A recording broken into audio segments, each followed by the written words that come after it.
Welcome to the Sisters of the Shire Podcast, where we review the works of the great J.R.R. Tolkien.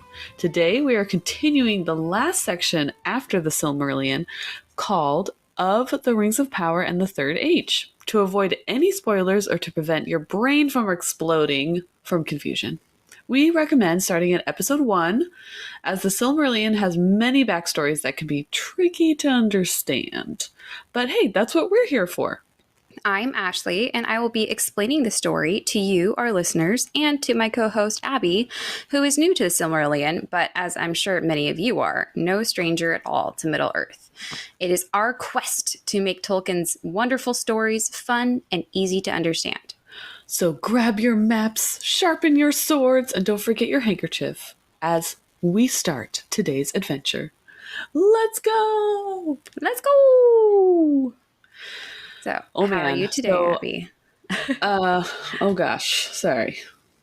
Good. I apologize if I don't think it's too bad, but we just started soccer season.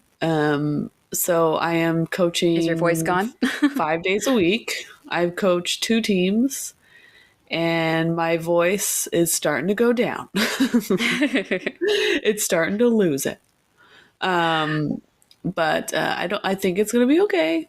I drank a lot of water. So, yeah, so we're in the midst, we're starting soccer. Comic-Con for me is in like 2 weeks. Oh, wow. I know. Ooh, okay. I know. Well, I'll post a picture so you can see what it looks like. But, Okay.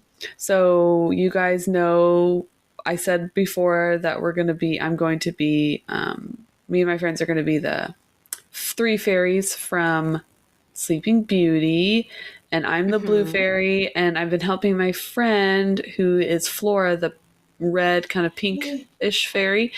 And so she wanted a dress that looks like a flower. And so I sent Ashley a picture, but it's not fully done yet.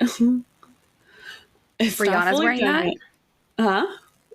Brianna's wearing that? Yes. That looks adorable. And then I made a hat for her. I also sent you that like photo. Multiple layers of like petals almost. That like, how did you do the curling up thing? That's so cool.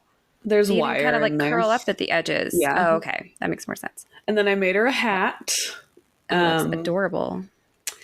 And yeah, so I'll post a picture of the dress. It's not, the bodice isn't done. It's kind of like has raw edges and everything, and I have to finish that. And then we're going to sew some golden bee beads.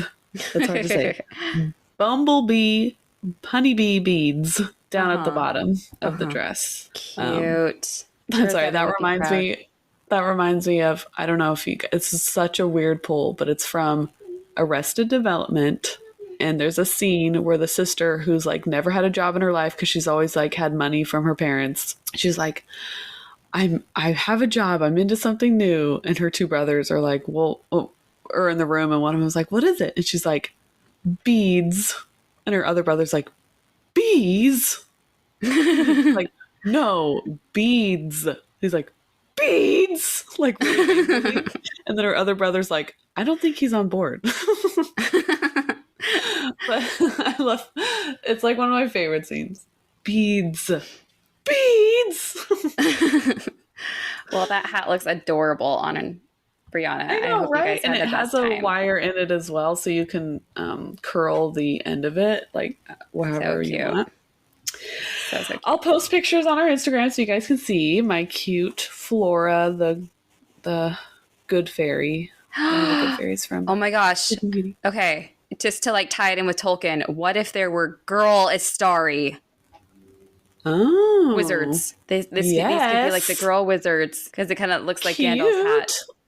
Why couldn't there be? That'd be so cute.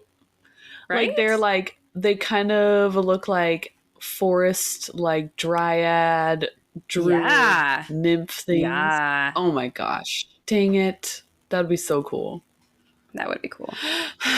like a prettier version of Radagast where he's not like dirty, Yes. but she's like pretty and she has like flowers all over her. Aww. No, I want that. Yeah. All right. Someone make a what's it called when you make a fan fiction? Fan fiction. Yes, a one-shot fan fiction of gender swapped like blue wizards and Radagast and Yes. Gandalf and stuff. Yeah. Well, anyway, so Ashley sent me an email of a little preview of what we're talking about today. And it's very out of context because it's basically just pictures. But the pictures have me excited because there's something in here that I've always wondered about. And so I hope we get to talk about it today. Me too. Woo! You know, it's going to be a good episode when I send you a bunch of pictures beforehand to brace yourself, you know. I'm so excited. Yeah. Okay. So how much do you remember of last week? Let's see. So, do you want me to give you your starting point? They had an ultimate craft night. Yes. With Sauron, and he was like, oh my gosh, let's make some homemade jewelry. I know how to do it. I, like, what's the word? Was taught from a famous master of jewelry making, and by the name of Lisa Frank. No. Yeah, he's like, I'll bring the charcuterie board. I'll bring the supplies. You guys just come, bring yourselves. And we can make some awesome jewelry. And so he makes rings of power with the elves, which like led us to believe that there's like more than just the ones we see in the movie. And we have dubbed it evil glitter. Yes. And he puts something in the rings that when he uses his one ring? It's when they're all wearing them at the same time. Oh. Well, I mean, one of the elven rings worn with his ring. They don't all have to wear them at the same time, but like one and one. Yeah. So when it's not like he has control over them. It's like he can like sense where they are and kind of like, what is it called? Track them? No. Is that wrong? I almost consider it like you can kind of touch their minds. I don't think it's like a physical location thing. I think it's more like just psychological. So he can like get into their brains. Yeah. I did come up with another analogy though, other than evil glitter. Okay. Because I'm wondering if it's not that he put something into it that made it evil, but that he was able to like, and I was watching, what's the show called? Mythic Quest, which is an amazing show. You should watch it. And it's all about video game coding and stuff like that. But so I was thinking, like, what if he copied the code and put it into his own ring? So he had like, so he had like a better analogy. Okay. So he had a string of their code of the rings, so he could like be in touch with it and have access to it. But he didn't have the copy of Celebrimbor's the 3 elven rings. Celebrimbor's was under a zip file, and he couldn't get it. Yes, exactly. Yes, see. I'm trying to appeal to all the audiences because, not everyone's going to like my evil glitter analogy. Some guys out there are like, this is ridiculous. What are these stupid girls talking about? Well, I'm trying. Okay, this is how it works in my brain. Bitcoin. Cryptocurrency? Is that going somewhere? Trucks. Fantasy football. Football. Anyways, so yeah, they made rings of power, and then Sauron was able to kind of, because he had the evil glitter instilled in them, or he copied their code or whatever, he was able to kind of influence them. So the minute he put on his one ring to rule them all, and they put on their ring, he could be like, they could see who he was. They're like, oh shoot, that was Sauron the whole time. And they could see maybe like the hunger in his eyes, or the feel what his plans were, because they're like, oh, he's just trying to dominate us. Yeah, no thank you. And they took off their rings. Okay, so you explained that the men got rings as well. Mm-hmm. Like, and they're mostly men from Numenor. Mm-hmm. And they wore the rings, but when they wore their rings, they went into like, it shows it in the first, the Fellowship of the Ring, when Frodo puts on the ring, it's kind of like this, like how they depict it as like this gray, foggy, shadowy, misty, shadow world. Are the men's rings the only ones to do this? Because like Galadriel and who is it, Elrond and stuff, they wear their rings all the time, but they're not in, because they have no evil glitter, Brimbors. But so the elves that had the evil part of their ring, whenever they put it on, do they go to that place? I'm not sure, because it distinctly says that men's minds were more easily controlled. So maybe there's something to that too, that they couldn't. Because really, if I put on a ring and I went there, I'm like, yeah, I'm not wearing this anymore. Like, it wasn't. It would be like a one-time. Maybe it thing. wasn't creepy to begin with. Maybe it was like pretty at first, and it was like a new like rose-colored glasses kind of a thing. That's how we got him. Maybe. I mean, I'm just theorizing here.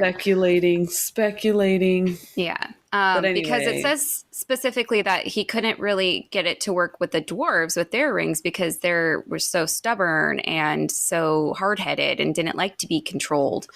So I wonder if the elf mind is different as well. I would assume so. My theorizing. So...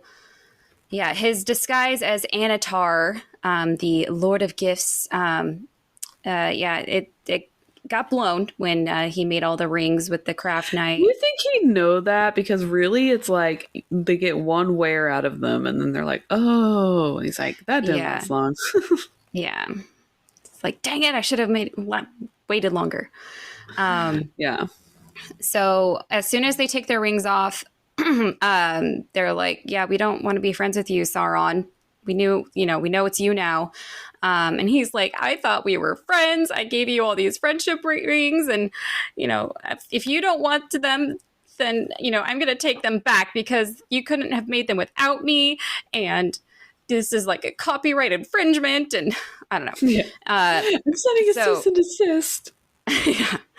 But I was thinking about this though, too.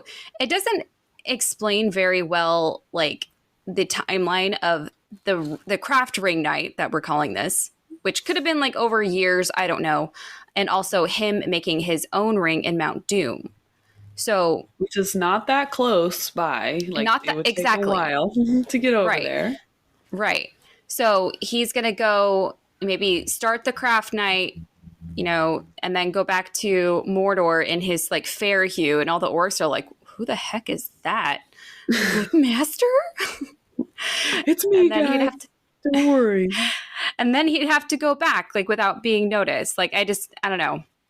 That timeline, it doesn't make much sense to me. But, he's sneaky. He's sneaky. He's a sneaky guy.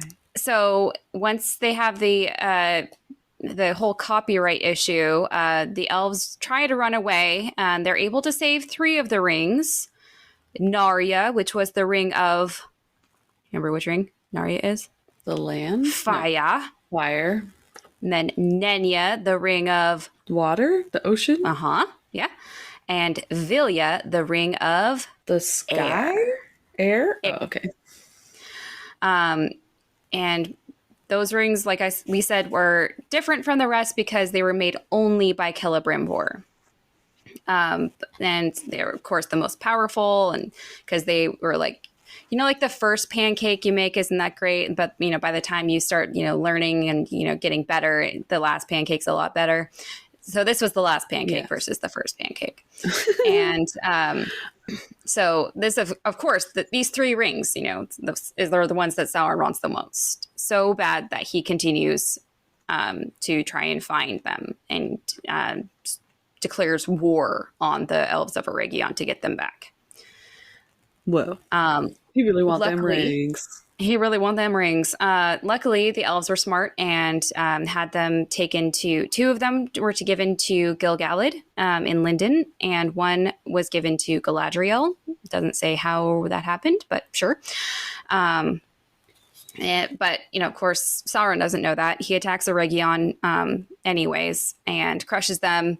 Celebrimbor himself leads a last desperate defense, and then he's taken by orcs, tortured to get the location of the rings. But, of course, he resists because he's a good guy. And unfortunately, he is brutalized and killed as Sauron uses his body as a banner to show off to Elrond and his armies as they arrived too late to aid the elves of Eregion.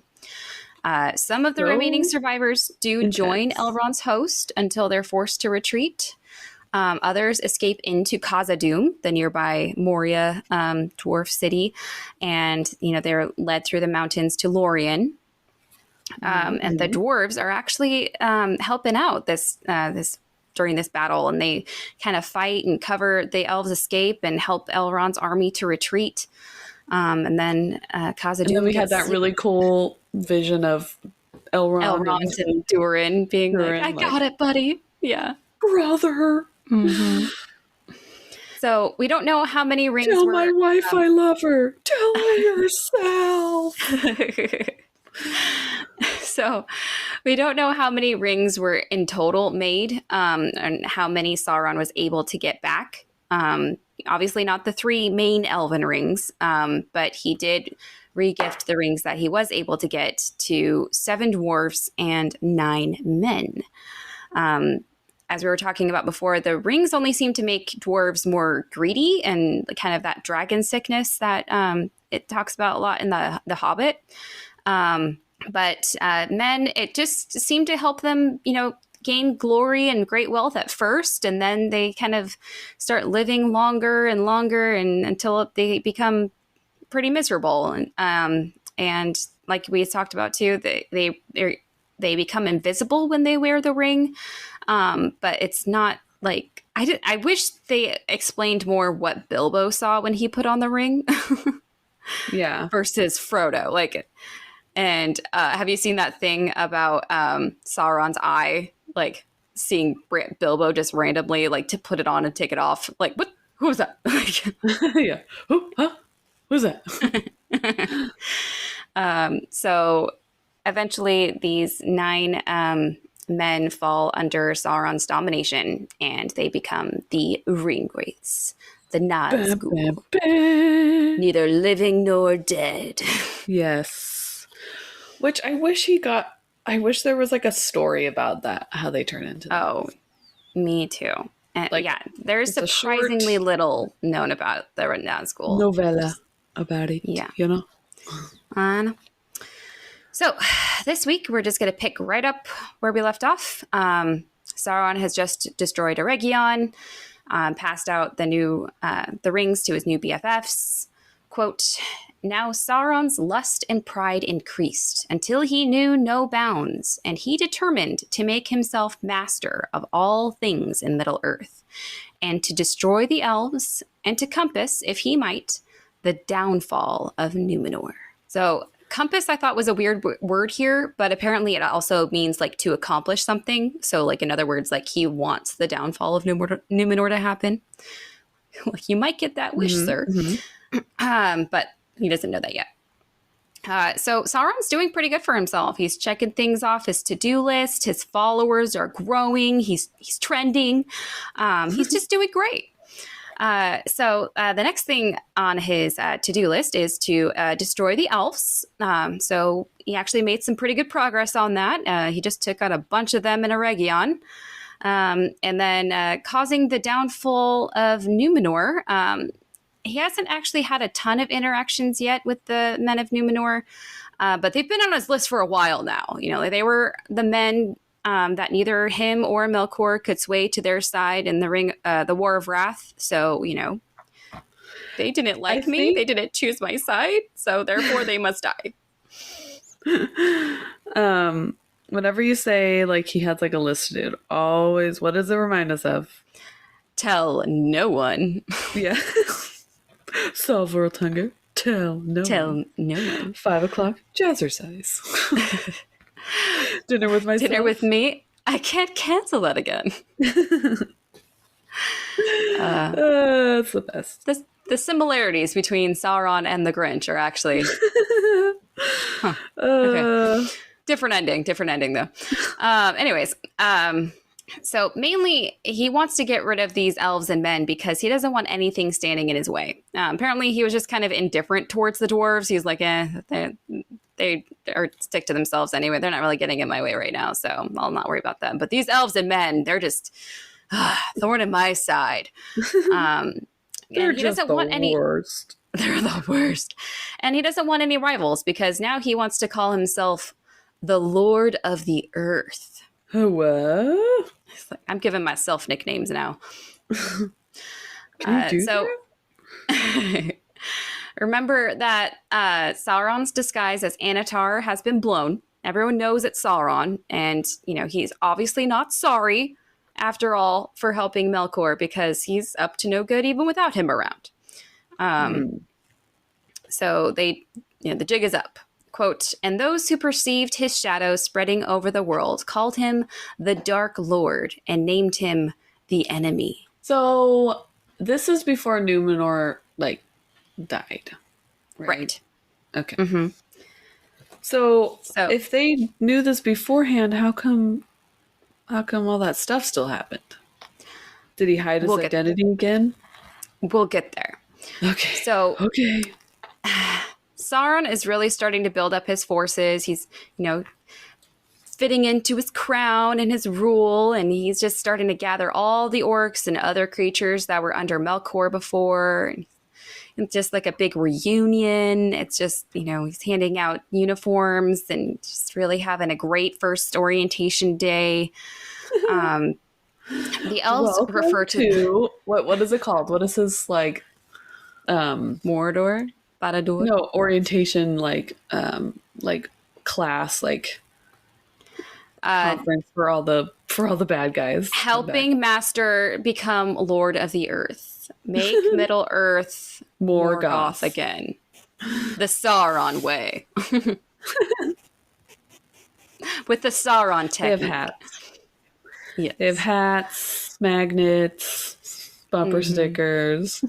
The little cozies that no one ever uses. So the elves refer to this time as the Days of Flight or the Black Years. So things are, it's not too good for the elves at this time. So many of them are traveling to the Grey Havens to flee to Tol Eressëa or Valinor. Unfortunately, Sauron and his armies killed many on their way to the Grey Havens. No! But Sauron seemed to be pretty wary of Gil-galad and Lindon because he never passed the mountains of Ered Luin or the Blue Mountains. Because that's the mountains, it's separating Lindon from the rest of Middle Earth. And that was like kind of his boundary. And you know, maybe he's afraid of Gil-galad, or Gil-galad does have a good friendship with the Númenóreans. So he knows he's got them on like speed dial if, you know, he goes up to them. So yeah, he's not messing with Lindon right now. Yeah. Okay. Respect on Lindon. Quote, elsewhere Sauron reigned, and those who would be free took refuge in the fastnesses of wood and mountain, and ever fear pursued them. So if you think of a map of Middle Earth, and you can pull it up right now, Lindon's a pretty small area. It's just that little area in like the northwest corner he still has all the rest of Middle Earth to play around and get up to mischief in. So, I mean, it's good that he doesn't cross there, but it's like, you can have your tiny little coast because I'm going to just wreak havoc on everything else. I know. It's like, you keep your tiny boats and your tiny whatevers. So essentially, they're the elves of Linden, and all the other elves are just kind of hiding away in the woods or in the mountains.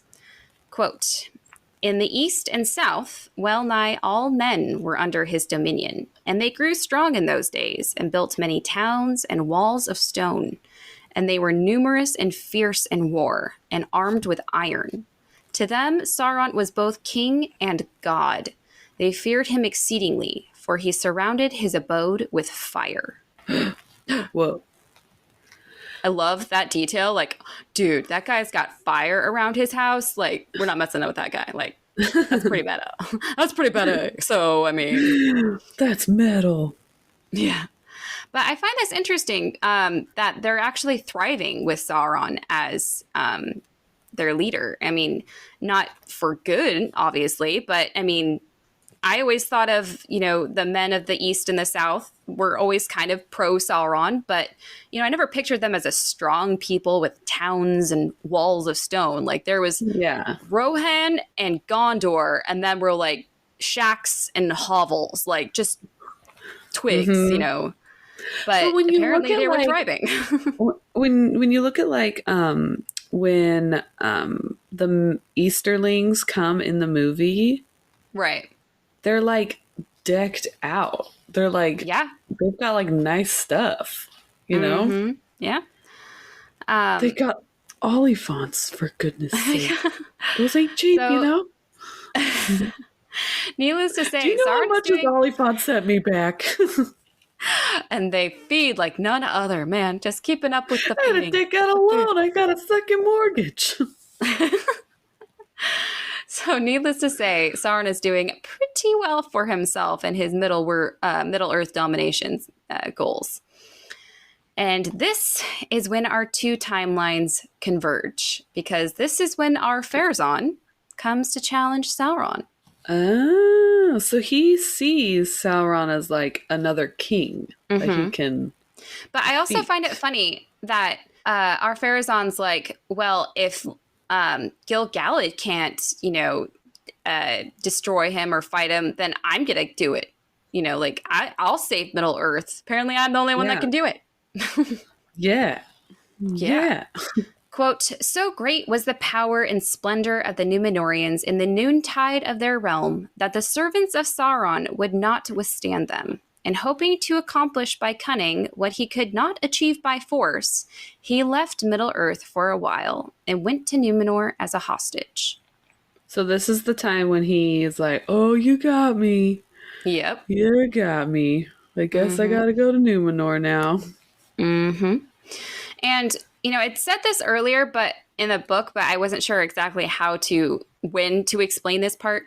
So, he was Anatar and he was all pretty and stuff. And then he was kind of like, the jig was up that people knew it was Sauron.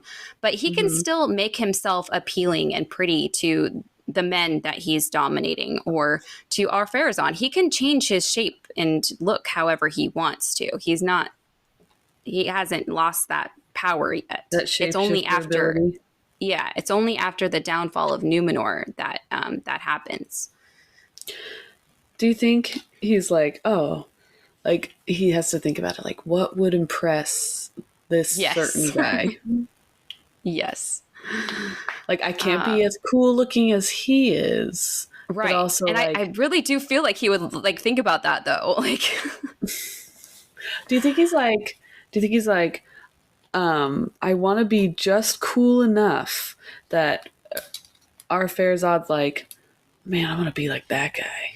But also he's not as cool as me, right, guys? Right? Like he's like talking to his friends. He's like, but he's not as cool as me, right, guys? Yeah. Totally. I'm cooler than that guy, right? Right. Totally. Right, guys? Yeah. Right. So we already know how things went down as soon as Sauron got to Numenor, and it doesn't really tell us anything new in this little section about it. So we're just going to pick up after Numenor is destroyed. Sauron can check that one off his list, although I'm sure he didn't think his body would perish in the process, but oh well. But I did like this. Yeah, kind of forgot how vindictive those Valar could be. Then, as we know, his spirit goes back to Middle Earth, but I loved this detail that they put here. On a dark wind, seeking a home. Scary. Yes. So now that Sauron is back to Middle Earth, it's been quite a few years since he's been off Numenor. Gil-galad is still ruling Lindon, but without Sauron around causing trouble, the elves have actually been able to spread out a bit more. In fact, we have a new place to add to our Middle Earth Risk game board. And you might recognize it even. It's just, unfortunately, it's hard because, so if you're looking just at a map of Middle Earth, which is what I sent you, is just the first picture, it's listed as Mirkwood still. It's not Mirkwood right now. It's Greenwood the Great. Oh. Man, why not more forests name that? The Great. And I love the Great.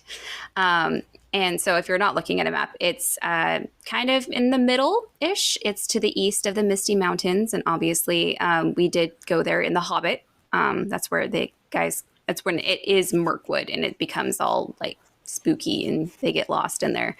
But that is also where Thranduil is and where Legolas grew up. So, but the elves have been able to spread out so much with Sauron's absence that he comes back and he finds like they're actually getting close to his old haunts. Quote, drawing nigh to the strong places where once he had dwelt secure. Then Sauron withdrew to his fortress in the Blackland, or Mordor, and meditated war. So it's back to the drawing board. I also love the idea that Sauron has his own meditation room in Barad-dûr. Like, what does that look like? He's got incense burning, and he's got, like, and a yoga background. Yes. I love it. Exactly. Okay. So now we're getting to the good part. Because now that Sauron has settled back in Middle Earth after the downfall of Numenor, what else happened after the downfall of Numenor? Some people did get away. Isildur, and Elendil, and Anarion. All the Dunedain and the Elendili and all of the kids and all the women. Yes. All the kids. We both decided that.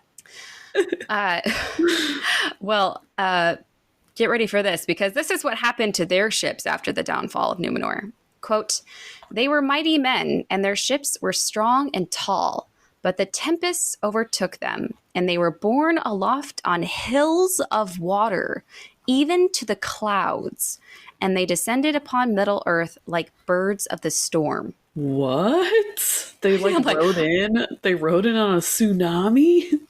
That's I literally just wrote that. They basically rode in to Middle Earth on the top of a tidal wave or something. That's literally what I wrote. Oh my gosh, I love you. But also, this next image makes me laugh. So they land on Middle Earth, and they happen to land right in Lindon, of all places. Quote, whoa. Elendil was cast up by the waves in the land of Lindon, and he was befriended by Gil-galad. Of course. But can you imagine Gil-galad just walking along the beach, minding his own business, maybe picking up some seashells or something, when all of a sudden, bam! Here's a man for you, Gil-galad. Be nice to him. He's one of the good ones. Okay, bye. Here you go. But this also brings a question to my mind of whether or not the elves of Lindon could see any of the destruction of Numenor, and if they knew what was going on. Like, what's going on over there? I see lots of thunder and lightning. Oh, what's that big? Oh, oh, geez. Oh, golly. And then like a bird comes over and whispers in Gil-galad's ear, like, oh, they darn effed up. Yeah. I could have told him. He got a tweet. Well, since Linden and pretty much anything to the west of the mountains of Erin Luin are already settled by the elves of Gilgalad, Elendil just goes past the mountains to settle his people and establish his own realm. Okay, so it was like ships of people that landed in this area? Yeah. From this the is sky? all the Elendili. Yeah, from the sky. Okay, so this is when we are going to go to the next map. So as you can see, and of course I'm going to be posting all these on the Instagram, but there's the map of Middle Earth, and there's a North Kingdom and a South Kingdom, right? Yes. Okay, so we're adding the Dunedain to the Middle Earth risk game board, and this paragraph was so confusing. I had to look up a bunch of city names and landmarks. You know, if you're not looking at the book and then directly looking at a map, it will just one ear and out the other. So I'm going to try my best to simplify it, but get what is it called? Word salad, when it's just a bunch of words that get mixed up. So I'm going to try and make sense of it all, but yeah, bear with me. So the North Kingdom of the Dunedain is called Arnor, or the Land of the King. And it's called that because this is mainly Elendil's realm. It's mainly located in the area of Eriador, or the Lonely Land, which coincidentally is where we think of the Shire now. Oh. Okay. They always seem kind of far away from everything. They weren't next to a big city and had people walking through. People from Gondor weren't like, oh, we know where the Shire is, Right. Yeah. So they're mainly located there. Their capital city is called Anuminas, or West Tower. They have a lot of towers built in these kingdoms, but there's two main ones. One is called Emen Beraid, and that means Tower Hills. It's kind of hard to see, but if you scroll down in the Arnor map, there's these little things called the Tower Hills. There's like the Grey Havens and then the Tower Hills. Okay.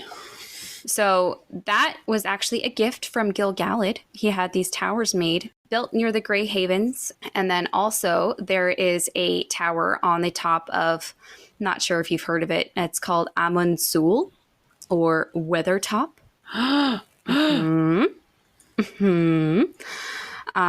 And those are on the Weather Hills. So you can kind of see there's in the North Kingdom of Arnor, there's a tower on the west side and a tower on kind of the east side of the kingdom. Okay. And just to and it became a lot of word salad, but in case you're wondering, because I was like, I've heard that name before. Do you see that really weird looking name above Weather Hills called Rhudaur? So I was like, I've heard that name before. That is in the Hobbit, where they buried the 9 in their tombs. The 9 men? Remember when Gandalf goes there? And and it's like in a cave so dark. Radagast is there too, and then he's like, this is not a pleasant place to meet. Yeah. And then the weird thing is broken open, the cage is broken open or whatever. Yes. Okay. So Rhudaur, I can't say it like Rhudaur. Yeah. Sorry, I'm American. We have horrible accents. Rhudaur.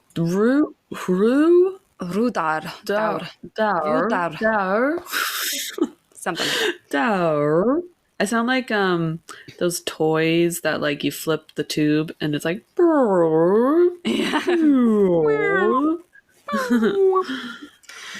I think they're called wiggle sticks, which I love so much. Anyway. Okay, so that's the North Kingdom.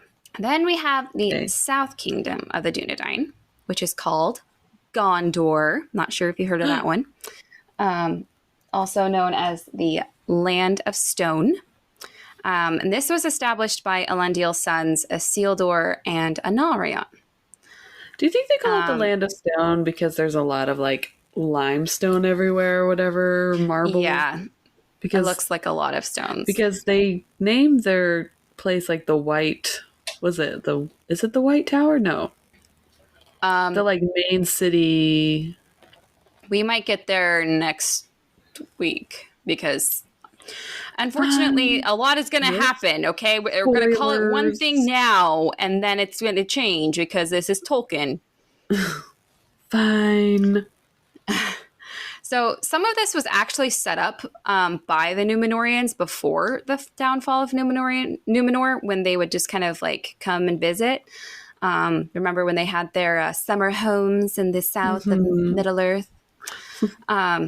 So it doesn't actually say how much was built up before all this, but they're just kind of building on what was already there. Okay. So their capital city was called, not sure if you've heard of it either, Osgiliath, which is Citadel of the Stars. That's what I'm saying is like that white. Yeah. Oh, no, this is different. Osgiliath is the Osgiliath is the city that is constantly like being fought over by the orcs and by the Gondorian soldiers. The one that they take Boromir takes back in one of the movies. It's it's not Minas Tirith. That's what you're thinking. Okay, that's what I'm thinking. This is this is a kind of an outer city. But what's funny is that it actually was the main city at first. And what's weird is that it's technically on two sides of a river. And so they're like, you know what we should do? Instead of just having a city on one side, we're just going to build a huge bridge and connect it all together. And then we can have two sides, but one city. And they're also going to get two towers. It's like Kansas City. Oh, is it? I don't know. Because there's Kansas City, Kansas, and then Kansas City, Missouri, and they're like the Mississippi River, I think, is what is in the middle of them. That tracks. So the southern kingdom of the Dunedain, Gondor, is also going to get two towers. One is Minas Ithil, which is Tower of the Rising Moon, which was, quote, upon a shoulder of the mountains of shadow as a threat to Mordor. This was kind of known as Isildur's tower. It was like the house of Isildur was here. Remember, Isildur his name means devoted to the moon. So Tower of the Rising Moon, devoted to the moon. And is there a buy one, get one free tower deal going on? Apparently.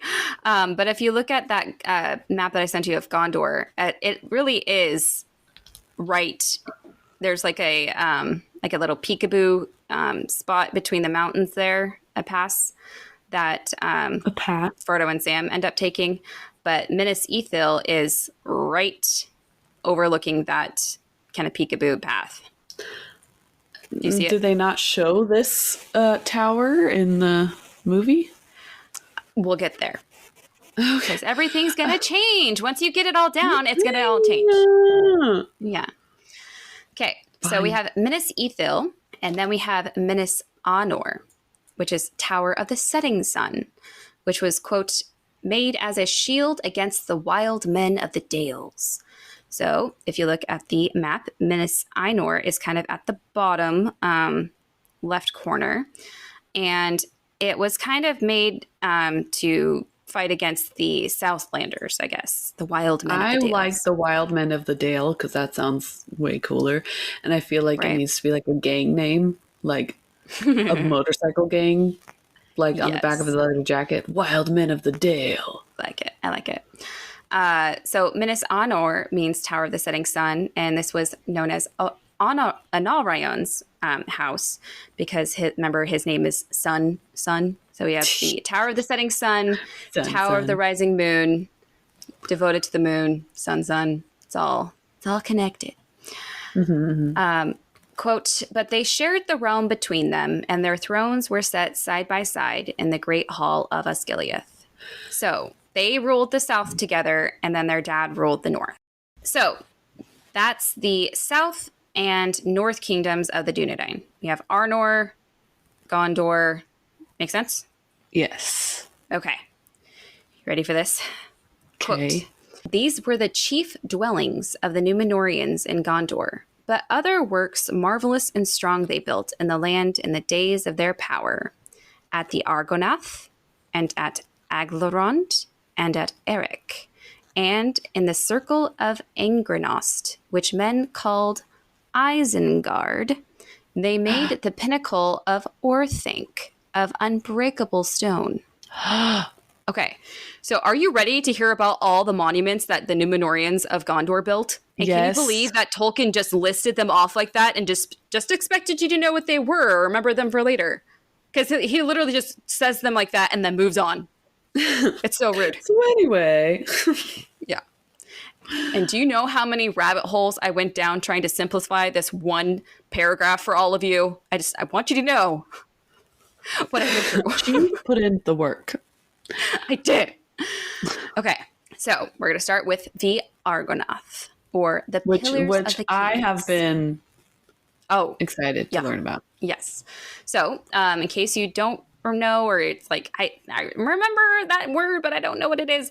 So if you remember in The Lord of the Rings, these were those huge statues that were on either side of a river, and they kind of had their hands out, like a stop motion. Well, we're going to take a brief history on those.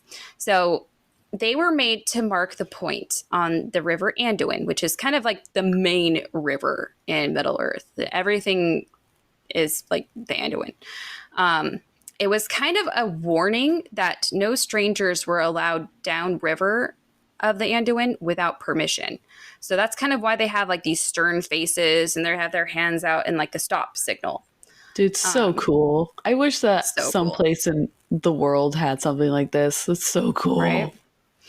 And I think it's worth pointing out here. I mean, I get why they didn't do it, but at the same time, I don't know. The statues were actually incorrect in the movie. In the book, it says they were carved to look like Isildur and Analrayan, which makes sense because they were in the South Kingdom. And they were actually carved to look the same, stern expression, crown on their head, left hand in the stop signal, and in their right hand, an axe. In the movie, it's Isildur and Elendil because Analrayan never comes up in the movie. So they're just trying to... So his dad, the dad, and the son. Right. And then I did read one thing that I just found was interesting, why they had an axe, because they weren't really axe people. It was actually theorized, this is a theory, that it was calling back to the like old days of them being men in Middle Earth. You think of like those first groups of men that used axes a lot in their warfare. Think of like Hurin was like an axe man in the battles and stuff. So that's maybe a callback to that. Axeman. So that's the Argonath. Quote, marking that point on the great river by placing a great warning stone on either side of the stream. Beyond these stones, no stranger was permitted to pass down river without permission. How did they make this? Okay, so there's things about that too. There might have been stones already kind of there and they just carved into them. The pictures that I saw, it's not freestanding statues, but carved into rock that was already there. Like Mount Rushmore. Yes. Okay. But maybe not as, maybe more 2D than 3D, if that makes sense. A relief. Yeah. Carving. I knew you'd know the word. And it is kind of confusing. There is a discrepancy in the time periods here because it mentions that they built them like in this part, but why would they build these structures to Isildur and Anarion if they're still alive? Like usually that's like a thing you do after they're dead, in like memory of them. So just know that, yeah, there's a discrepancy and we're just going to move on.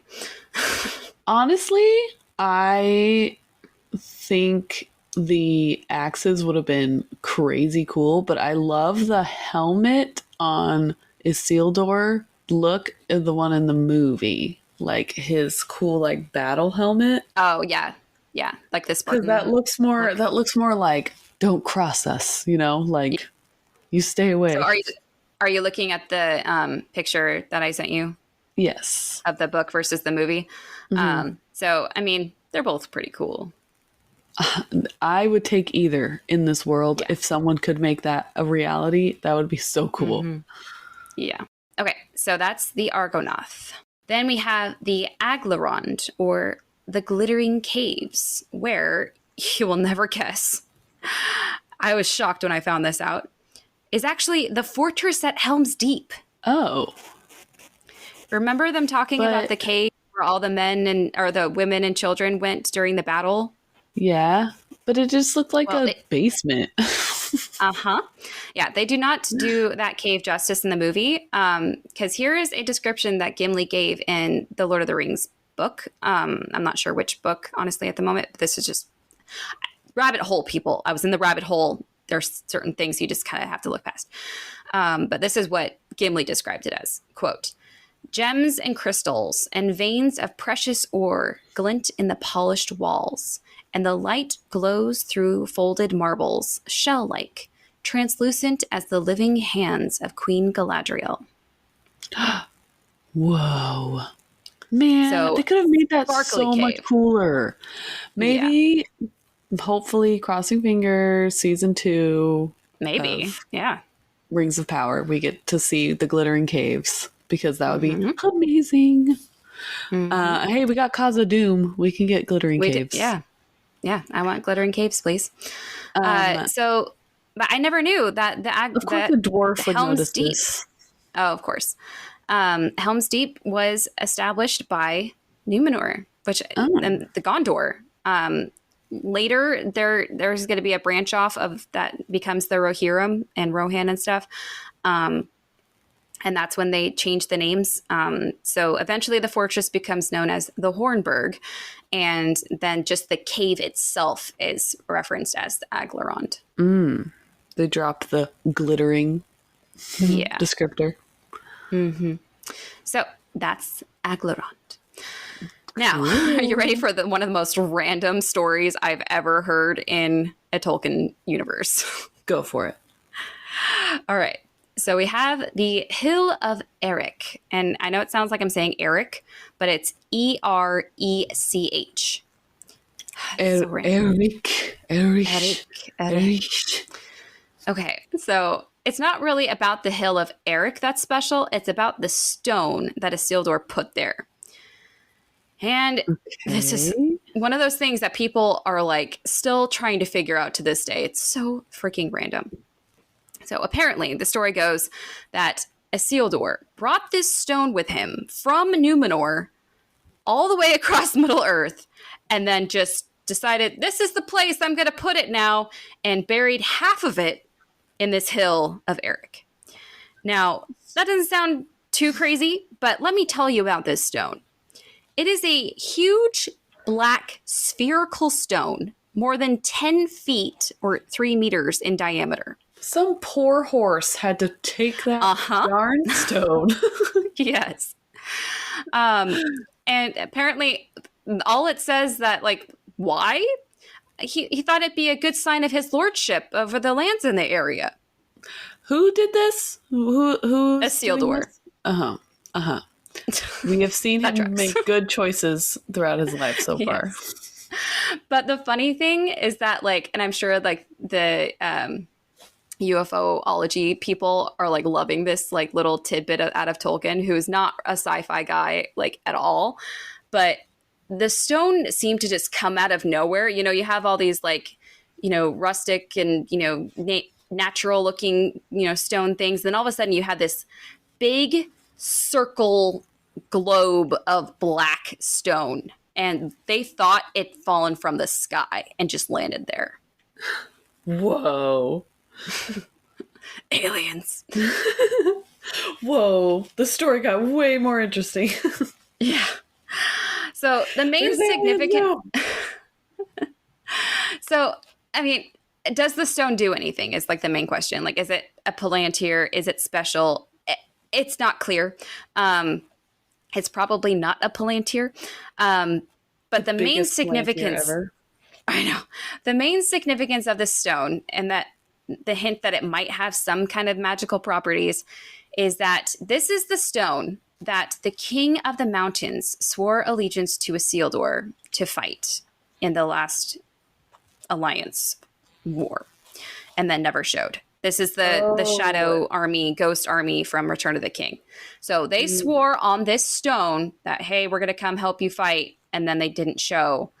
And then somehow the stone is sealed or cursed them. And it made his army dwell as the shadow men. Huh. Yeah. You know what the stone reminds me of? Can I say? Please.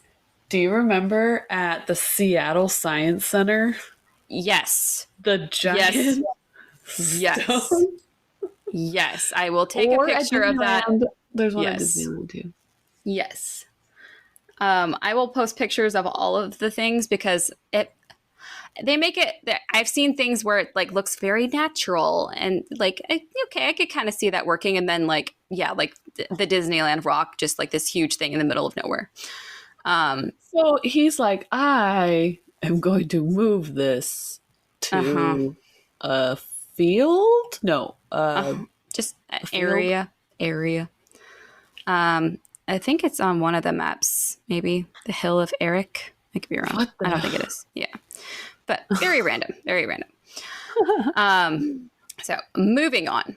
So now we're going to go like to that boulder. That's a nice that is a nice boulder. Yes.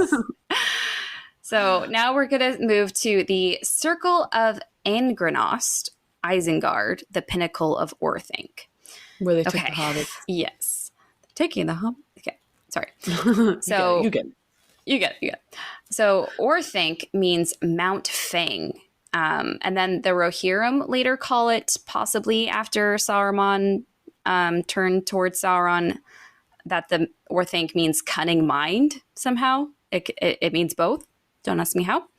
Okay.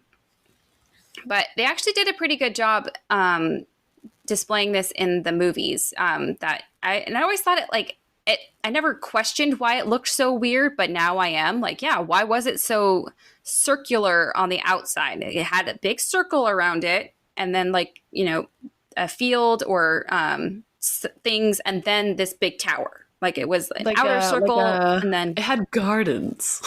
Yes, it had what is it called? Landscaper. Yes. So again, we're going into a weird category here.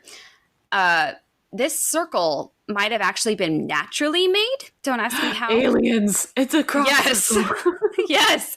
By some kind of a crater from a meteorite.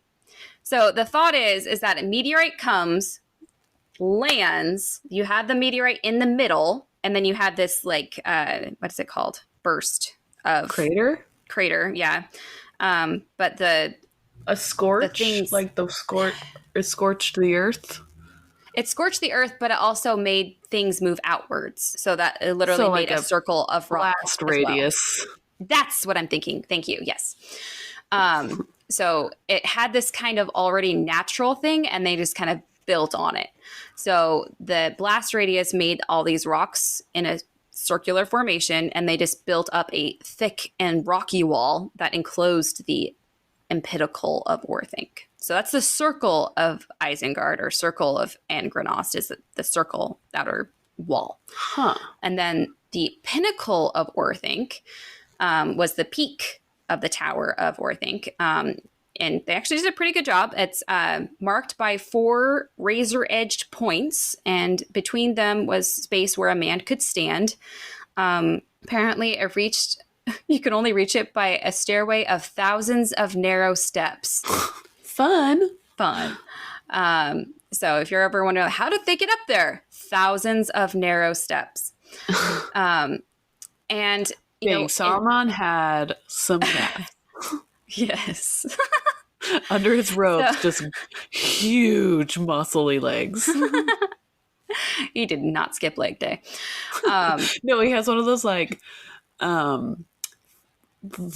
stair things where like older people who can't go up the stairs, like they sit on it and it's like me. And then he gets stuck. He has to hit it like an up. Yeah. My robe's got caught in it again. I'm sorry, guys. So, if you remember from the movie, it does have a very black look to it. So it could have been made from the meteorite that struck the middle, kind of like a target. And then they just shaped the rock and built the Tower of Orthanc above it, rising out of the rock itself, or they built it out of the rock. It's not clear. But it is interesting. They said they left the Orthanc rock impregnably smooth and hard. And it was so hard, in fact, that it was speculated they had placed an enchantment on the rock. So later, when the Ents come and, break down Isengard, they can't break down the tower, which is true. That was still standing. Whoa. Yeah. That's crazy. Yeah. So that's actually where I'm going to leave you today. Whoa. Aliens. Rocks being moved places for no reason. Glittering caves. A 2-for-1 tower deal. Buy one, get one tower free. deal. Yeah. So sorry, this episode is very random, but I wanted to know where all these things were, and I never knew the origin of some of these things. So it's kind of cool. Hey, I wanted to know where the Argonauts came from. Yeah. Like, it's my favorite, what's the word? Landmark? Monument in the series, because I've always been like, that would be so epic looking. Like, the picture of how tiny they are on the river, like how teeny tiny they are on their boat and how giant those statues are. I'm like, whoa, that'd be so cool. So, well, thank you for teaching me today. You're welcome. So please follow us on Instagram at Sisters of the Shire Podcast. You can become a patron and join our Patreon at patreon.com/Sisters of the Shire Podcast.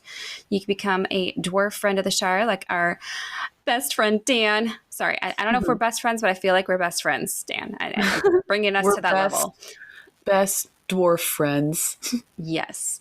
And elf friends. BDFs forever. Or you can become an elf friend of the Shire, like Chrishane and Tom. Please rate us on whatever platform you listen to your podcast on. We did get, I think, 2 new ratings on Spotify, but we're going down again. No. I don't like it. No. I don't like it. It makes me sad in my heart. Nice. I know we're not everyone's cup of tea, but we're just having fun. We take it serious most of the time. Yeah. We know stuff. We're smart. We know. SMRT. SMRT. So if you do like us and want to rate us, please do, so that we can get the rating back up, because it makes me sad in my soul. And we have a new country. World domination. Okay. Do you want to guess? I'm going to guess the continent. Okay. Asia. Yes. You're getting good at that. Oh, yes. I'm going to say Japan. We've had Japan for like ever. Oh. I haven't heard of it. It begins with a U. Uzbekistan. Yeah. Nicely done. That's pretty impressive, because I was like, I feel like this country sounds like a sneeze almost, but No, you're trying to cover up something. Like you're like trying to talk, like cough at the same time. Yeah. Well, Uzbekistan, I hope I'm pronouncing that right, but awesome. Cool. Thanks for listening. Yeah. We've also had a bit of world domination. Ireland took over Austria. Get it, Ireland. Go. You're small but mighty. And let's do this. Norway overtook Israel. You gonna stand for that, Dan? Are you gonna stand for that? Come on, Dan. Let's do this.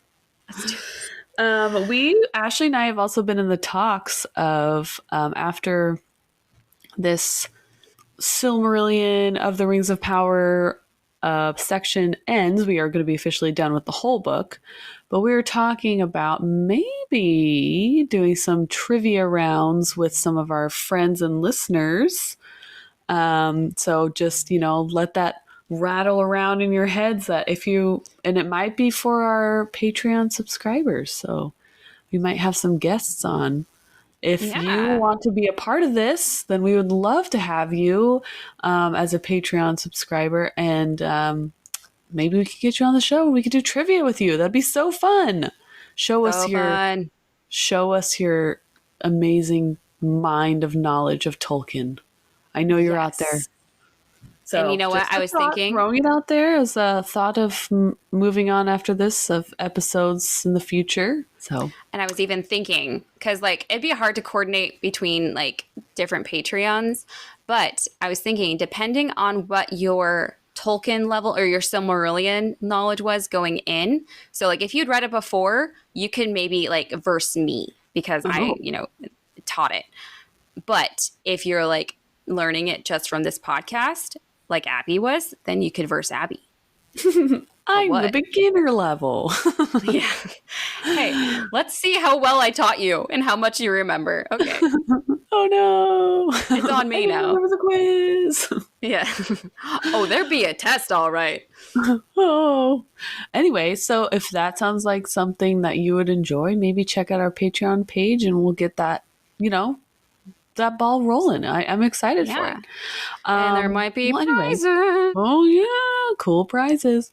So we're so glad you came and hung out with us today. But I've been Abby. And I've been Ashley. And this has been the Sisters of the Shire podcast. And we're so glad you're here. Join us next time. Bye. Bye.